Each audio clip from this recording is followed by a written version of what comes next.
Hey there, friends. Pastor Dave here with another weekly devotion for all the saints. Hope you're doing well today. I'm going to share a quick reading from Sarah Arthur's Coffee with God to get us thinking today. This is a devotion about taking a break. Maybe it's a hangover from my school days, but summer seems like the proper time for a break from all the routines. It'd be nice to put off writing these daily devotions until September, for instance. I'm sure the barista at the coffee house down the street would like a break from roasting beans. When life is particularly a grind, I think about how I'd like to be a kid on summer break again and go off to camp or vacation Bible school or just swing under the tree in the backyard for hours on end. Somehow my days seemed less daily when I was a kid. But for those of us who call ourselves contributing members of society, work doesn't stop just because school does.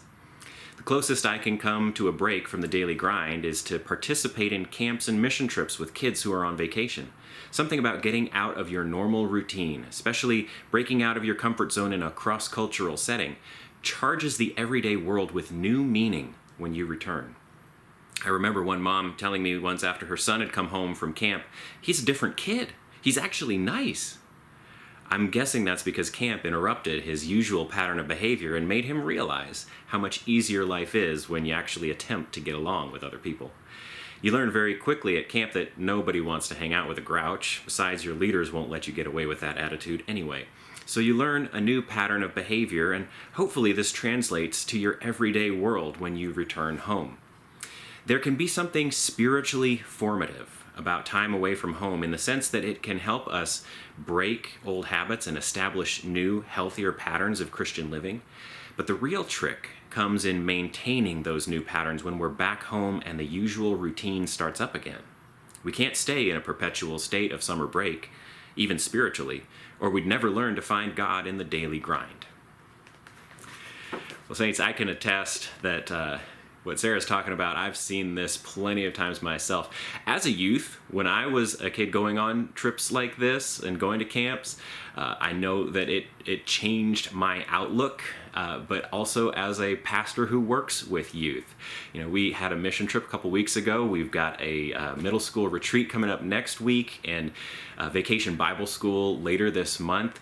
And I've seen these sorts of events over and over be catalysts for change and for growth and for spiritual development for our young people, because there really is something powerful about being away from your regular routine, going somewhere else, doing things in a different pattern, even if it's just for a week at a time, that changes your perspective, changes your outlook. It helps you to kind of just break out of certain bad patterns and learn better ones. But it also helps you just recognize that there are all kinds of other people out there doing things differently from you. It's a great experience just getting into contact and even kind of sharing life in a more intimate way with people who you wouldn't normally spend all that time with. As adults, we struggle to have those kinds of opportunities, those moments, those experiences. As Sarah pointed out, one of the best places that she can do that is by going as a chaperone on those sorts of trips with kids. But are there other places where adults can break routines? I know there are spiritual retreats and conferences and those sorts of opportunities for grown people. But when's the last time you went on one of those? So if that's not part of your regular annual pattern, maybe, for one, you could think about making an effort to do that, to build some sort of spiritual retreat into your schedule. But for two, where could you find those sorts of experiences that are maybe not as structured as those camps or those mission trips? Where could you put yourself into new situations, introduce yourself to new people, and allow yourself to be unsettled or disrupted in some way that would honestly help you to gain a better perspective on your regular day-to-day? Saints, that's your devotion for this week. I hope it's helpful, worth thinking about. I hope you are doing well, staying healthy. I'll be praying for you. Please keep praying for me, and I'll see y'all again soon. Take care.